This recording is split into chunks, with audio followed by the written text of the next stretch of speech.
ദൈവനാമത്തിന് മഹത്വം ഉണ്ടായിരിക്കട്ടെ. ഉൽപ്പത്തി പുസ്തകം 1-ാം അധ്യായം 26-ാം വാക്യം. അനന്തരം ദൈവം നാം നമ്മുടെ സ്വരൂപത്തിൽ നമ്മുടെ സദൃശ്യപ്രകാരം മനുഷ്യനെ ഉണ്ടാക്കുക. അവർ സമുദ്രത്തിലുള്ള മത്സ്യത്തിന്മേലും ആകാശത്തിലുള്ള പർവ്വജാതിയിന്മേലും മൃഗങ്ങളിന്മേലും സർവ്വഭൂമിയിന്മേലും ഭൂമിയിൽ ഇഴയുന്ന എല്ലാ ഇഴവജാതിയന്മേലും വാഴട്ടെ എന്ന് കൽപ്പിച്ചു. ഉൽപ്പത്തി പുസ്തകത്തിൽ നമുക്ക് കാണുവാൻ സാധിക്കും, ദൈവം ഭൂമിയെ ഉണ്ടാക്കുമ്പോൾ ഉണ്ടാകുന്ന കാര്യങ്ങളെ കുറിച്ചാണ് അവിടെ കാണുന്നത്. ദൈവം ആകാശവും ഭൂമിയും മത്സ്യങ്ങളും ആകാശത്തിലെ പറവകളും സകല ചരാചരങ്ങളും സൃഷ്ടിച്ചു. പിന്നീട് ദൈവം മനുഷ്യനെ സൃഷ്ടിക്കുന്ന ഒരവസ്ഥയാണ് നമുക്കിവിടെ കാണുവാൻ സാധിക്കുന്നത്. എല്ലാം സൃഷ്ടിച്ച ശേഷം ദൈവം മനുഷ്യനെ സൃഷ്ടിക്കുന്ന ഒരു അനുഭവം നമുക്ക് കാണുവാൻ സാധിക്കും. ദൈവം എന്ന് പറയുന്നത് തന്റെ സ്വരൂപത്തിലാണ് മനുഷ്യനെ സൃഷ്ടിച്ചിരിക്കുന്നത്.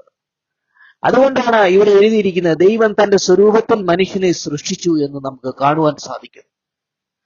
ദൈവം മനുഷ്യനെ സൃഷ്ടിച്ചപ്പോൾ മനുഷ്യന് ഭൂമിയിലുള്ള സകലത്തിന്മേലും അധികാരം കൊടുത്തു. കാരണം ദൈവത്തെ പോലെ ഇരിക്കുന്ന മനുഷ്യന് അതിനുള്ള ഒരു പ്രാധാന്യം ഉണ്ടായിരുന്നു.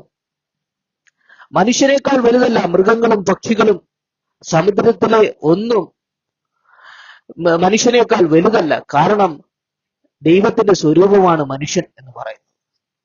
നമുക്ക് കാണുവാൻ സാധിക്കുന്നത് മനുഷ്യൻ എങ്ങനെയാണോ അതുപോലെയാണ് ദൈവത്തിന്റെ രൂപമെന്ന് പറയുന്നത്.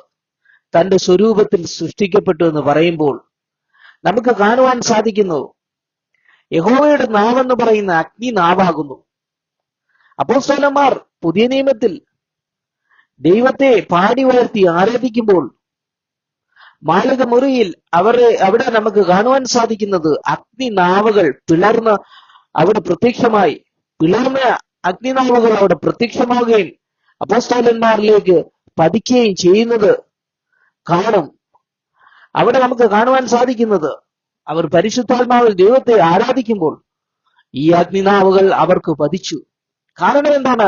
യഹോവയുടെ നാവ് എന്ന് പറയുന്നത് അഗ്നിനാവാണ്. തീയുടെ ഒരു കനൽ എന്ന് പറയുന്നത് ചുമപ്പാണ്.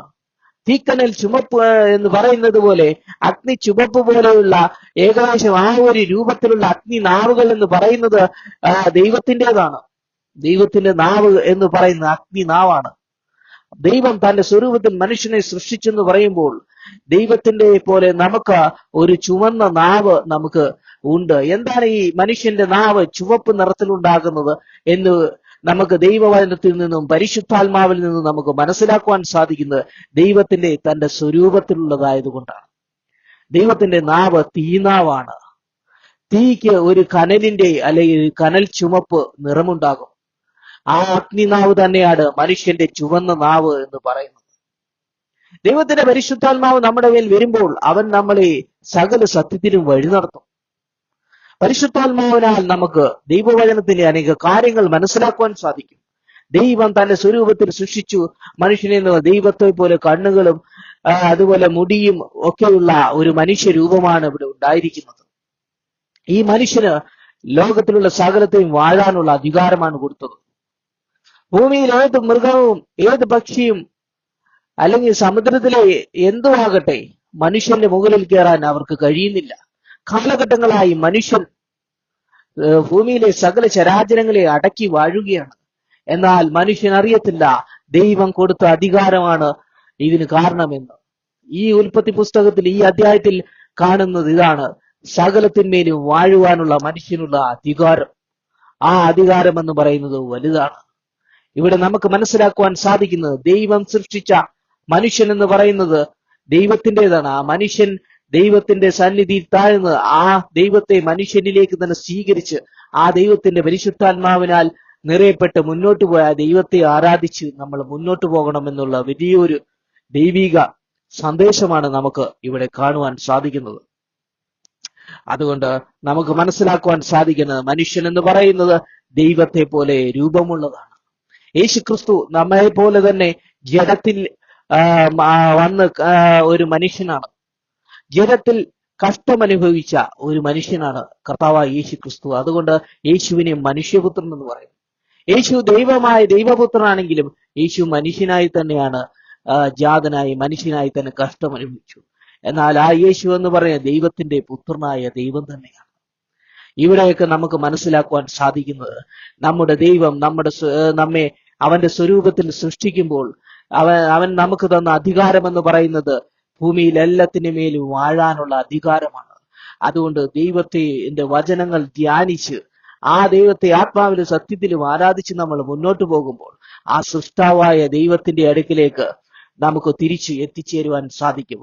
ദൈവം മനുഷ്യനെ സൃഷ്ടിച്ചത് മണ്ണുകൊണ്ടാണ്. മണ്ണുകൊണ്ട് ഒരു ഘടനയുണ്ടാക്കി തന്റെ രൂപം അതുപോലെ ഉണ്ടാക്കി അതിൽ ശ്വാസമൂതിയപ്പോഴാണ് മനുഷ്യന് ജീവൻ വെക്കുന്നത്. നമുക്ക് മനസ്സിലാക്കുവാൻ സാധിക്കുന്നു മനുഷ്യൻ എന്ന് പറയുന്ന പൊടിയിൽ നിന്നുണ്ടായതാണ്. പൊടിയിൽ നിന്ന് ഉണ്ടാക്കി അവൻ പൊടിയിലേക്ക് തന്നെ തിരിച്ചു പോകും. മരണപ്പെട്ടു കഴിഞ്ഞാൽ അവനെ പൊടിയിലേക്ക് തന്നെ തിരിച്ചു പോകും. പൊടിയിൽ നിന്ന് വന്ന മനുഷ്യർ അവർ പൊടിയിലേക്ക് തന്നെ തിരിച്ചു പോകും. ഇതൊക്കെ നമുക്ക് കാണുവാൻ സാധിക്കുന്ന ഒരു ദൈവിക സന്ദേശമാണ്. അതുകൊണ്ട് ദൈവം തന്റെ സ്വരൂപത്തിൽ മനുഷ്യനെ സൃഷ്ടിച്ചപ്പോൾ ആ ദൈവത്തെ മനുഷ്യൻ അറിഞ്ഞ് ജീവിക്കേണ്ടതായിട്ടുണ്ട്. ദൈവത്തെക്കാൾ മനുഷ്യനെ അല്പം താഴ്ത്തി തേജസ്സും ബഹുമാനവും അവൻ അണിയിച്ചു കൊടുത്തിരിക്കുന്നു എന്നാണ് നമുക്ക് മനസ്സിലാക്കുവാൻ സാധിക്കുന്നത്. അതുകൊണ്ട് ഇതൊക്കെയും വചനങ്ങളിൽ നമുക്ക് മനസ്സിലാക്കുവാൻ സാധിക്കുന്നത് ഒരു വലിയ സന്ദേശമാണ്. അതുകൊണ്ട് ഈ വചനങ്ങളാൽ ദൈവം നമ്മളെ അനുഗ്രഹിക്കട്ടെ. ഈ ദൈവ സ്വരൂപത്തിലുള്ള മനുഷ്യൻ ദൈവത്തെ ആരാധിച്ച് മുന്നോട്ട് പോയി ആ ദൈവത്തിന്റെ ആ സ്വർഗരാജ്യത്തിലേക്ക് നമുക്ക് എത്തിച്ചേരാം.